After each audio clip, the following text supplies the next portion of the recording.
Par contre, ce qui est sûr, c'est que tu auras fait les changements et les transformations intérieures pour l'attirer à toi.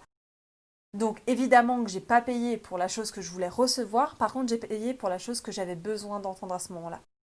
Moi j'adore parler d'argent, donc on va en parler de façon sans tabou sur cette chaîne. J'ai testé un nouvel objectif, plus je suis là où j'étais quand j'ai commencé YouTube, chez mes parents, et j'espère qu'il n'y aura pas de flou pendant la vidéo. Aujourd'hui on se retrouve pour parler des croyances limitantes qu'on peut avoir sur les coachings. Il peut y en avoir plein, et on va en aborder plusieurs. Il peut y avoir le «et si ça marche pas pour moi, je vais perdre beaucoup d'argent, ça ne va pas assez en profondeur, ça ne travaille pas assez», bref plein de choses. Et je me suis basée sur les questions que vous m'avez posées sur Instagram, donc si tu me suis toujours pas sur Instagram, je t'invite à me suivre surtout en story, et quotidiennement je te partage des réflexions, des choses qui peuvent t'aider, des choses plus personnelles. Enfin, donc vraiment je t'inviterai à aller me voir sur Instagram, simplement.deborah. Avant de commencer, j'aimerais faire un petit disclaimer. Je suis obligée de le faire sur ce type de vidéo, mais je peux parler dans cette vidéo que de mes coachings et que de mes coachings au moment T. Aujourd'hui, je filme, on est le 29 décembre 2020. Je ne peux pas dire que tous les coachs vont penser la même chose que moi, ni toutes les personnes qui travaillent dans ce type de milieu-là, tous les autres professionnels.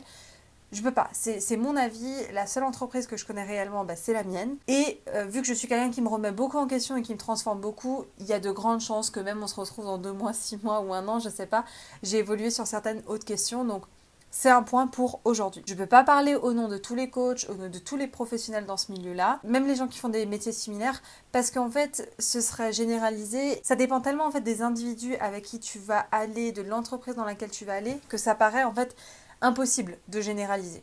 Tu vois, il y a des questions souvent qu'on me pose, genre c'est quoi la différence entre des thérapies, des psys et des coachs?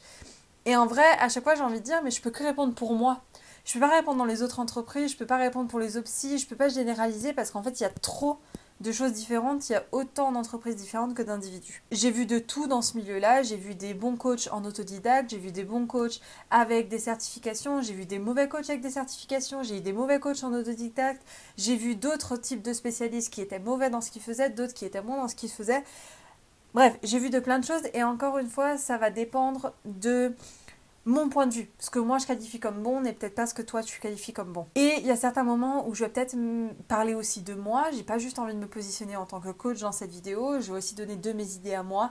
Donc des fois il y aura peut-être des points de vue un peu spirituels, mais ça fait partie de moi. C'est vraiment pas dans le but de me justifier sur ce que je fais aujourd'hui. C'est vraiment juste question-réponse. Vous me posez des questions et j'y réponds en lien avec le coaching, les croyances limitantes qu'on peut avoir là-dedans. Peut-être juste ma posture dans cette vidéo est peut-être un peu différente des autres où je vais faire une posture de coach, mais autoriser aussi à dire des avis personnels. On peut passer directement à la première croyance limitante qu'on m'a donnée sur Instagram, c'est si ça ne marche pas, je vais perdre beaucoup d'argent.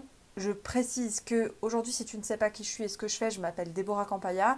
Je suis coach en émotion et business et moi j'aide surtout les entrepreneuses qui veulent passer un stade supérieur dans leur business ou dans leur vie en général, à pouvoir y aller sans se freiner, sans s'auto-saboter, sans mettre des syndromes de l'imposteur là-dedans et pouvoir vraiment appuyer sur l'accélérateur pour passer au niveau d'après. Si ça marche pas, je vais perdre beaucoup d'argent. Déjà, je t'ai fait une vidéo, et si ça marchait pas pour moi, je t'inviterai à aller la voir parce qu'elle est très complémentaire. Et moi, j'adore parler d'argent, donc on va en parler de façon sans tabou sur cette chaîne. Dans mes prix et dans la façon aussi où je peux par exemple coacher sur Inspirer, Inspirante, où du coup, je vais aider des personnes à développer la partie stratégie de leur business, mais pas que, toujours en lien avec l'émotionnel évidemment. Quand il est le moment de savoir poser le bon prix, chose que j'ai fait aussi dans le dernier produit que j'avais fait sur le bon prix, je parle de la théorie de la valeur de l'échec. Qu'est-ce que ça veut dire? C'est que pour moi, ton prix, il doit prendre en compte si ça ne fonctionne pas. Il faut que tu puisses dire que la valeur de l'échec de ton coaching est égale au prix auquel tu le vends. Qu'est-ce que ça veut dire? En fait, ça s'est basé sur des expériences personnelles. Je l'ai peut-être déjà raconté, mais moi, la première fois où j'ai pris un coaching, ça s'est très mal passé. Je t'en avais fait une vidéo sur ma chaîne principale. Je sais plus, je crois que j'avais payé 4 ou 5 000 euros. Et puis, ça s'est très mal passé. La personne était très intrusive. Je parle la personne, je parle même pas le coach, parce qu'il n'était pas dans sa posture de coach à ce moment-là, mais la personne était très intrusive, je me sentais très mal à l'aise, il avait dormi chez moi, j'avais peur de me faire violer, enfin toutes ces choses-là. La leçon que j'en avais sortie de cet échec de coaching, parce que c'était clairement un échec, même si ça a duré 2 jours, tu vois, au lieu de 3 ou 4 mois, je sais plus exactement. En fait, ce que j'avais compris de cet échec-là, c'était de savoir dire non aux hommes dans ma vie, mais de vraiment leur dire non. Alors c'était une leçon qui m'avait fait coûter 4 000 euros, quelque chose comme ça. Et en fait, ça les vaut. En fait, ce que j'ai appris avec l'échec de ce coaching valait la valeur auquel j'ai payé le coaching. Donc évidemment que j'ai pas payé pour la chose que je voulais recevoir, par contre j'ai payé pour la chose que j'avais besoin d'entendre à ce moment-là. Ça a été dur, c'est pas ce que je souhaite. Je souhaite pas que les personnes, quand elles rentrent dans mon coaching, elles reçoivent une leçon de vie qui vienne à travers moi qui ai été intrusive ou moi qui ai pas respecté leurs limites. Évidemment que non. Surtout en l'ayant vécu, je vais pas le faire à mes coachés. Mais par contre, ce que je veux dire, c'est que c'est important de prendre en compte, en tout cas moi je le prends en compte, c'est si tu devais pas réussir mon coaching, ce que tu en apprendrais de cet échec avec ce que tu as compris dans le coaching, ou pas d'ailleurs, hein, ce que tu en apprendrais de cet échec, combien j'estime que ça va valoir dans ta vie pour le reste. Et en fait, j'estime que moi, c'est assez aligné avec les prix que je propose. Tout en sachant que dans mon entreprise, j'ai pas eu d'échec pour le moment. Il y a beaucoup de personnes qui vont rentrer avec ce qu'ils veulent, mais qui vont ressortir avec ce qu'ils ont besoin.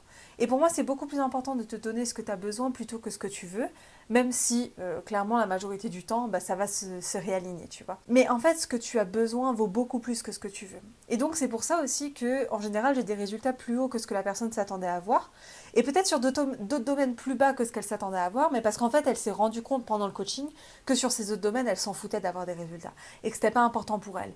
Par contre, que sur d'autres qu'elle a découvert en se découvrant elle-même, peut-être qu'elle a vraiment envie d'avancer, et là, du coup, ça vaut le coup. Même si je prends en compte la valeur de l'échec, je pars jamais du principe que la personne va échouer. D'ailleurs, mais ça c'est mon éthique à moi, comme je t'ai dit, je peux te parler que de mon entreprise. Si j'estime que le coaching n'est pas la meilleure chose, la meilleure solution pour la personne, je le propose pas en fait. À partir du moment où en session stratégique, je vous propose de prendre un coaching, c'est que intimement, je suis persuadée que ça va être la meilleure chose pour toi et donc que tu es apte à le réussir. Si toi t'y crois pas, ça c'est autre chose. Mais ma certitude, elle est plus grande que tes doutes. Il y a aussi autre chose dans cette question de et si ça marche pas pour moi, je vais perdre beaucoup d'argent. Pour moi, c'est aussi la notion de responsabilité. Sur quoi est-ce que tu bases ta réussite? Moi, j'estime toujours que dans une relation où on est deux personnes, le tout fait 100% de responsabilité et moi, j'ai envie de prendre 50% sur les 100% de responsabilité qui me sont acquis pour que tu puisses réussir à atteindre tes résultats. Mais toi, ça va être de ta responsabilité de prendre les autres 50% pour les 100% acquis. Et la plupart des gens qui, d'expérience, qui sur certains points n'ont pas atteint ce qu'ils voulaient atteindre, quand je leur demande est-ce que tu estimes que c'est moi qui t'en ai pas donné assez ou c'est toi qui a baissé un peu la chose, c'est elles qui s'en rendent compte souvent qu'elles ont baissé un peu leur responsabilité. Et on s'en rend compte clairement avant la fin, donc les gens ont le temps de rattraper ça sans problème. C'est mon rôle, tu vois, aussi de te dire écoute la meuf, tu prends pas ta responsabilité et c'est ton coaching, j'ai envie de te donner le meilleur, mais c'est à toi d'accepter le meilleur et de le prendre. Pose-toi la question sur quoi est-ce que tu bases en fait ta réussite. Dans le ça ne marche pas, c'est aller se poser la question finalement c'est quoi le ça? Est-ce que c'est ce que tu voulais? Est-ce que c'est ce que tu avais besoin? Est-ce que c'est ce que tu projetais de toi-même? Est-ce que c'est ce que tu vas vraiment avoir? Et c'est aussi des choses auxquelles il faut faire attention. Après, moi, tu le sais, dans ma notion d'échec et de réussite, je t'avais fait une vidéo là-dessus. Moi, je pars du principe réellement que l'échec, il n'existe pas. Et pas venant de phrases ou de croyances que moi, je vois limitantes comme, tu sais, il n'y a pas d'échec, il n'y a que des apprentissages. C'est pas ça du tout dont je suis en train de parler. Pour moi, c'est le lien avec l'échec quand on travaille dans son pilier numéro 1. Donc déjà, dans mes croyances fortes et dans la façon dont je vais coacher, l'échec n'existe pas de fait. Pas parce que l'échec peut arriver, mais tu en apprends quelque chose. Non, l'échec n'existe pas de fait quand tu travailles là-dessus. Donc, c'est à toi aussi de voir ce que tu mets derrière le ça. Et la dernière chose qui sont importantes pour moi, c'est que sous-promettre en fait ce que je suis capable d'amener une personne où elle a envie de s'amener elle aussi, à baisser mes promesses, parce que ça peut paraître trop fou en fait pour la plupart des personnes. Il y a un truc psychologique que si je te dis à la personne, dans 3 mois tu vas penser ça sur toi alors que tu l'as jamais pensé, des fois, même si c'est la réalité, si tu as du mal à y croire, ce sera plus dur pour toi de faire le premier pas. Et moi, mon rôle, c'est t'amener aussi à pouvoir faire ce premier pas sans qu'il y ait plein d'obstacles qui se mettent entre toi et ta réussite. Donc, en général, c'est le moment où tu t'inscris dans le coaching.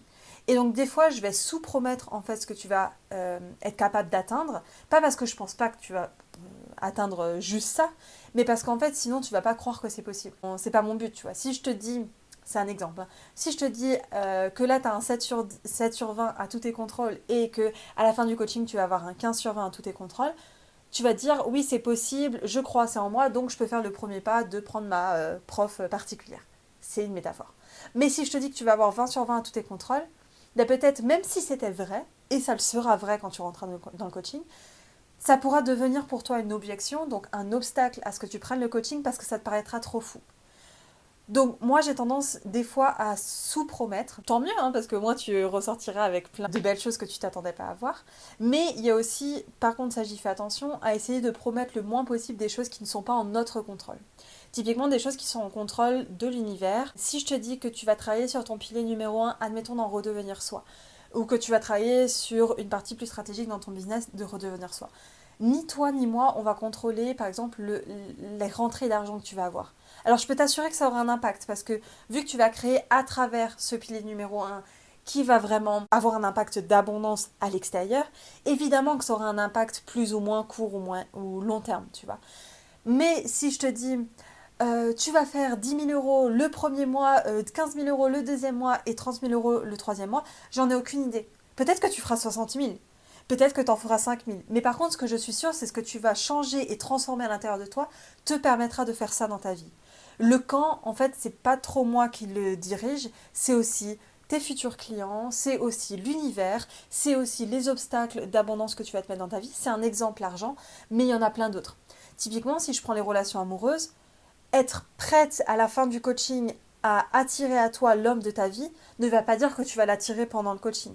Je te le souhaite, tu vois. Mais peut-être que tu vas l'attirer le jour après que tu finisses le coaching.